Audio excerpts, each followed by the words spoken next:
নমস্কার, আমি শিপ্রা চলে এসেছি আবারও একটি নতুন রেসিপি নিয়ে। আজ আমি একদম ভিন্ন রকমের একটি পাটিসাপটার রেসিপি আপনাদের সঙ্গে শেয়ার করব। এই পাটিসাপটার রেসিপিটি আপনারা একবার বানিয়ে খেলে বারবার বানিয়ে খেতে মন চাইবেই।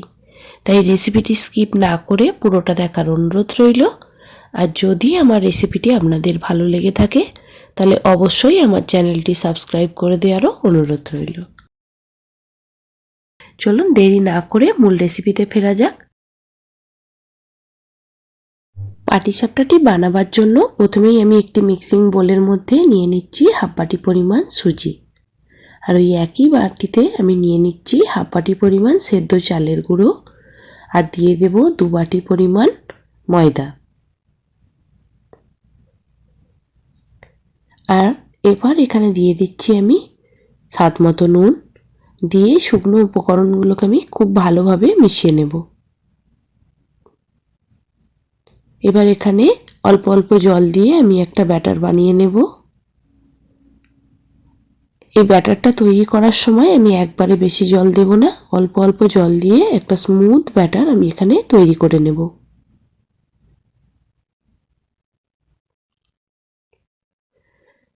যখন ব্যাটারটা একটু স্মুথ হয়ে আসবে তখন আমি এর মধ্যে দিয়ে দেব একটা ডিম।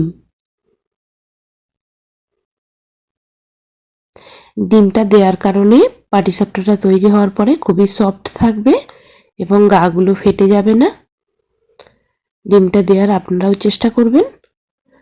এবার এখানে সুজি দেওয়া হয়েছে, সেজন্য ব্যাটারটা যখন রেস্টে রাখবো তখন অনেকটাই ঘন হয়ে যাবে।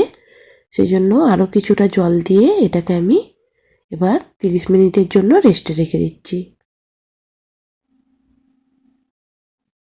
পুরটা বানিয়ে নেওয়ার জন্য কড়ার মধ্যে দিয়ে দিয়েছি সাদা তেল। এবার তার উপর দিয়ে দিলাম রসুন কুচি। রসুনটা একটু নেড়ে চেড়ে ভেজে নিচ্ছি। এবার এর মধ্যে দিয়ে দেব লঙ্কা কুচি। এটাকেও একটু ভেজে নিয়ে এর মধ্যে গ্রেট করে নেওয়া আদাটা দিয়ে দেব।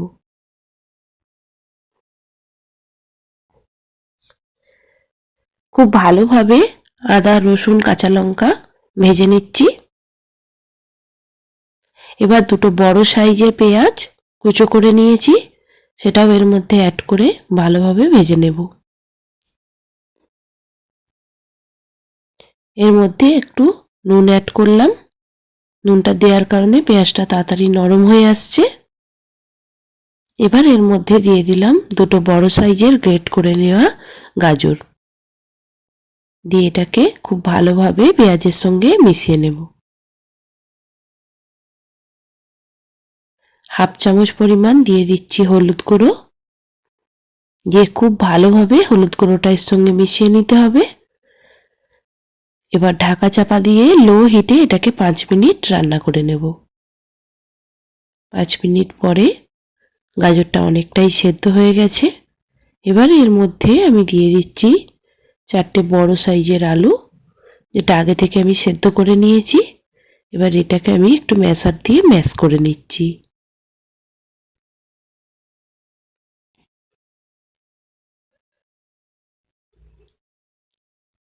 আলু গাজর সব একসঙ্গে খুব ভালোভাবে মিশিয়ে নেব।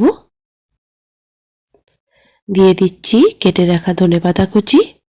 এবার এটাকেও খুব ভালোভাবে মিশিয়ে নিচ্ছি।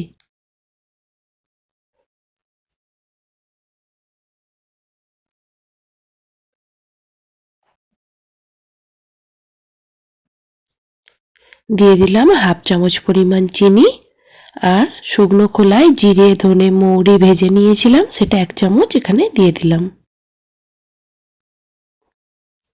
এখানে নুনটা একটু চেক করে নিয়েছি, নুনটা আমার কম ছিল সেজন্য একটু নুন আর হাফ চামচ মতন দিয়ে দিলাম গরম মশলার গুঁড়ো, দিয়ে খুব ভালোভাবে আমি মিশিয়ে নেব। পুরটা যখন কড়া থেকে এভাবে ছেড়ে গেছে তখন বুঝতে হবে পুরটা আমার রেডি হয়ে গেছে। এবার ব্যাটারটাও এদিকে তৈরি হয়ে গেছে। ব্যাটারটা দেখে নিচ্ছি। এরকম পাতলা কনসিস্টেন্সির একটা ব্যাটার তৈরি করে নিতে হবে। ব্যাটারটা খুব পাতলাও না আবার খুব মোটাও না, এরকম একটা কনসিস্টেন্সির ব্যাটার তৈরি করে নিয়েছি। ভেজে নেওয়ার জন্য চাটু গরম করে তাতে তেল ব্রাশ করে এবার 1 হাতা ব্যাটার এর মধ্যে দিয়ে দিলাম, দিয়ে হাতার পেছন দিক দিয়ে এভাবে রাউন্ড করে আমি এটা স্প্রেড করে নিলাম। এক পিঠ যখন এভাবে শুকনো হয়ে আসবে তখন বুঝতে হবে এটা হয়ে গেছে। এভাবে একটু উল্টে নিচ্ছি। ওটাকেও কয়েক সেকেন্ড খুব ভালোভাবে ভেজে নেওয়ার পর সামান্য একটু তেল দিয়ে আর একটু ভেজে নেব।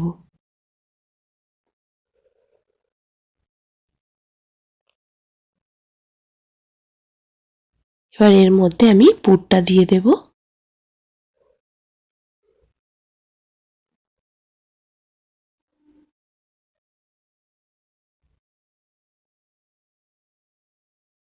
দিয়ে এভাবে আমি হাত দিয়ে এটাকে ভাঁজ করে নিচ্ছি। যদি আপনাদের হাত দিয়ে গরম থাকা অবস্থায় ভাঁজ করতে অসুবিধা হয় তাহলে আপনারা দুটো স্প্যাচুলা ব্যবহার করবেন, তাহলে আর কোনো অসুবিধা হবে না। এবার সামান্য একটু তেল দিয়ে এপিট ওপিট করে আমি এটাকে ভেজে নেব।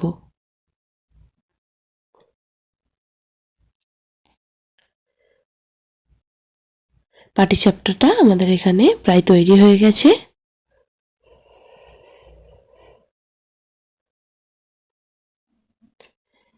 পাটিসাপটাটা প্লেটে তুলে নিলাম। এবার আমি আরও একটা ভেজে দেখিয়ে দেব।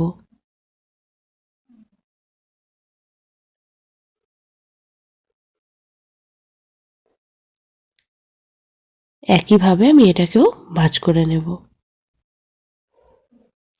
দেখুন এটাকে স্প্যাচুলা দিয়ে আমি কিভাবে ভাঁজ করব আপনাদেরকে দেখিয়ে দিচ্ছি।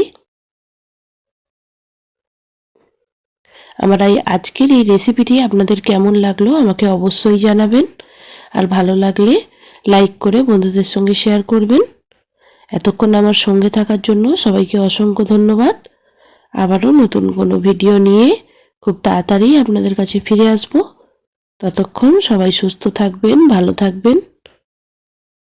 ধন্যবাদ সবাইকে।